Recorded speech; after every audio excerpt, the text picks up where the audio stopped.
What's up, guys? Welcome back to El Merengue Culé for Matchday 11 of La Liga. Barcelona faces versus Elche. This is their first game since El Clásico loss, an important one. News of Pedri being out for an extended period of time are not good. Barça still missing a lot of players, so could be a tricky game. Yeah. With that being said, the Madrid-Valencia live reactions are in the channel. If you haven't seen them, Madrid took the 4-0 victory, putting a little more pressure on Barça to widen that gap in La Liga. It's a big week. Champions League is coming up. VAR podcast tomorrow, so we can discuss everything about today, yesterday, and the Champions League. So you're not going to want to miss it. Make sure you hit the subscribe button, like this video, and without further ado, let's get started.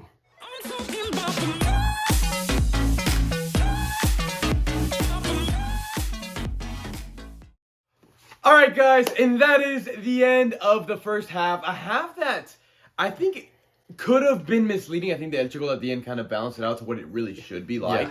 But Elche had a very bad start, or you could almost phrase it Elche as... had a good start. Sorry, very good start. Or you could almost phrase it as Barcelona having a very bad start. Elche dominating in possession, dominating in those short passes, playing the game that Barcelona wants to play against Barcelona. Correct. We saw a team that struggled to recover the ball, and for the first, I think it was, 7 minutes? We were, drowning in their possession. It wasn't until a particular error from the Elche right back that just opened the floodgates for Barcelona. And that's where I think we can appreciate the difference in having Balde back in the team. Yeah. Somebody that can get the ball, and it's almost like a secondary winger coming in from the back line and just drive in. He looked like a train.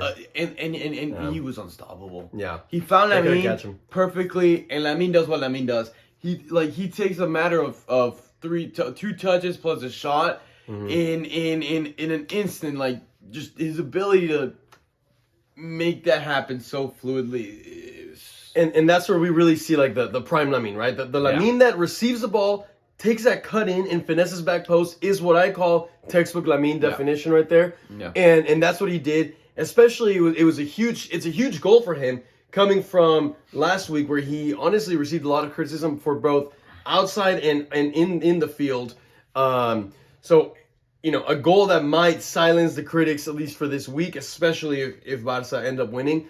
And you could tell how much it meant for Lamine. After the goal, he pointed to the Barca badge and he said right here, just kind of calming all the fans, it's okay. I know I like to be a little controversial, but at the end of the day, I can still talk my talk and potentially walk the walk. So it was a big goal for Lamine that put Barca up 1-0 against the run of play. And then 2 minutes later, what happens?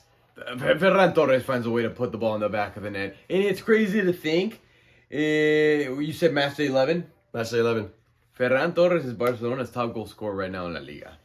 Arguably the player of the season so far. I would never have imagined that. And sure, it's a tap-in, whatever. I'm not saying he developed the whole play, but he's there game after game, slotting in the putting the ball away in the back of the net. And it's something that can't be overlooked. While Lewandowski's injury has not been forgotten, he's made it a little bit easier. If Ferran wasn't in form, I think this Barca could have already dropped a lot more points.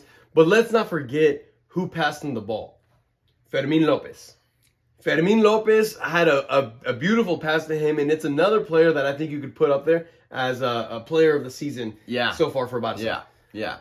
It's funny because he's no longer kind of the newcomer player. He's been in the team 2, maybe 3 years now. I think 2. Yeah. But it was one of those players that when I first saw play, I had no expectations for him. I was like, okay, it's another one of the La Masia players. We'll go cool. He'll play a few games, he'll get forgotten. But no, dude, his ability to find goal, his ability to just create danger for the other team is unexpected. Yeah, it's impressive. And then after that goal, I think the game finally took it found a standstill. More neutral. Elche was still playing bad, and we talked about it. This 2-0 scoreboard made Barca look like they were dominating the game, but it was a very tricky score at the moment. And then sure enough, with 5 minutes left, minute 41, Elche, their defender that Ricky will talk a little bit more about here in a second, pulls off a great pass, and Elche is able to create a solid play. beat a high defensive line from Barça yet again for Rafa Mir to score a great goal. Really is a great finish. Yeah. Bringing the score back to 2-1 and putting a little more pressure on Barça. What did you think about that goal? I think you mentioned it. Barcelona with the high line that was broken, but it breaks down from Araujo. And I hate to say that because it's a reoccurring theme that's been seen this season. Yep. And it breaks my heart because I really thought Araujo had every quality Me to be, the next best thing. And I thought he was going to be the best center back. The more I see him play, especially this season, the more I'm having doubts of him. Immediately after the Elche goal, the cameras pointed to Cubarsí. Yeah. Right away to see Cubarsí's reaction, and so that's my way of saying, they're highlighting Araujo's mistake. Yeah. And then on top of that, before Elche kicked off again, you see Araujo like arguing with the ref, all this stuff. When there was, I did not see anything wrong in that replay. No. So I'm like, in my mind, I'm like, Araujo, what are you arguing for? I agree. What are you arguing for? agree. You had a high line, he beat you, he cut in, and he got the shot off. Period. It almost seems like a sign of inferiority. Yeah. Like being inferior. Could be. Not up to the level. And in minutes before the final whistle, Iñaki Peña pulled off an insane save on Ferran Torres. There was a little deflection there, which maybe helped out, but allows Elche to take this 1-0 deficit into the halftime rather than the 2-0, the 2-goal deficit, which will make the second half very interesting. If this, Barça has the lead. Honestly, I would still be surprised if Barça ends up losing the lead, but Elche's playing a good game. Barca's still a little bit stunned. Could be tricky. Let's see what happens in the second half. We'll see you guys then. So, ladies and gentlemen, that is the end of the game. Barcelona secures very important 3 points. Not the toughest second half. Yeah. Not the most action-packed second half, but very important nonetheless. Yeah, not really what I was hoping to see. I was praying that, somehow Elche would find a good play to tie it up and really push Barça. Did I expect Barça to come up with the 3 points? Yes, absolutely. But with the way Elche was playing, I was hopeful that, like I said, they would push Barça a little bit more. Unfortunately, though, what was it? Minute 60 was when Fermin found a great cross, pass, cross, whatever you want to call it, to Rashford, who took the player on. And finally, we were talking about how Rashford was playing a pretty decent game. Yeah. At least being really active, which I think is a good summary for Rashford so far this season. Maybe he's not been the best player and whatnot, but at least he's been trying, working really hard. Super hungry. You can see the hunger. You can see his want to prove himself to the team. Yeah. Also, for his own confidence. And at the end of the day, he got a goal. A very nice goal. Showed a lot of power to hold the defender off. Yeah. Good touch into space. And then that blast off the crossbar into the back of the net. And I feel like that's kind of, from a mentality point of view from Elche, yes, they didn't play bad. Even towards the final whistle, I never said they played bad. No. But that mentally was enough to get them out of the game. No, if anything, Elche still kept on fighting. They hit a crossbar. Rafa Mir still was very, very active in the other end of the field. Yep.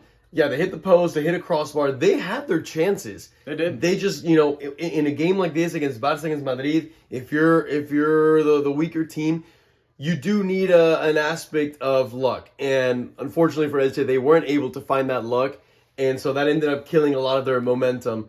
And in the end, Barça didn't get too much danger that second half. I'll give them the props, though, for a team that's barely getting promoted. Again, back to the first division of La Liga. Sure. Sitting at 9th place in the table is not bad at all. No. From the performance I saw, I'll give them their merit. So, more positives for Barça.